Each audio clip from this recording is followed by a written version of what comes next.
Do you hold your stress in your neck and shoulders? Well, maybe you do. Or maybe you spend quite a bit of time in poor postures and positions where your head gets out in front, your shoulders are rolled forward, and your mid-back is hunched. And over time, you've developed some muscle imbalance. Because the longer we're in those poor positions, the harder these muscles have to work just to hold your head up. Hi, I'm Dr. Tobisch with Whitefish Chiropractic. In this video, I'm going to go over some things that you can do to work on improving your posture to take stress off of these muscles.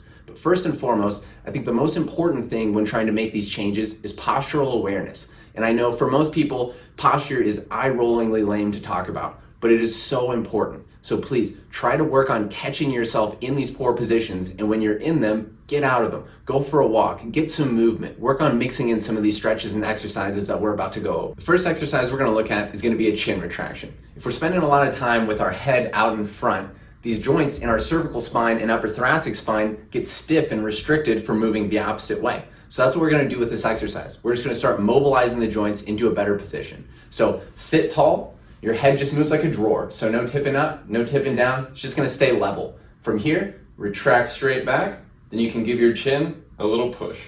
Come back to the front, retract straight back, little push.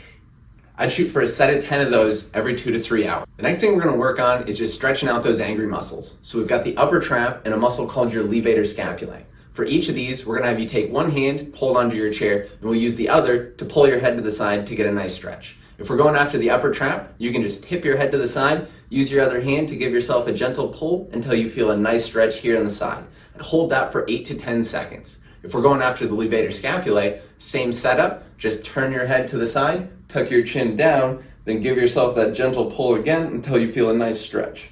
I'd shoot for 5 to 6 reps on each of those with that 8 to 10 second hold on each rep.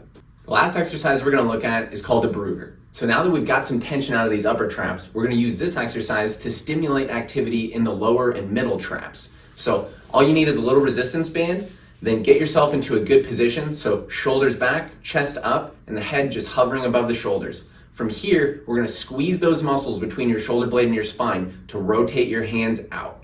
Once you're here, hold this position for 3 to 5 seconds. Keep squeezing those muscles.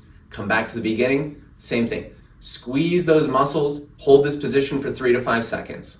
I'd shoot for a couple sets of 10 on that one, 2 to 3 times per day.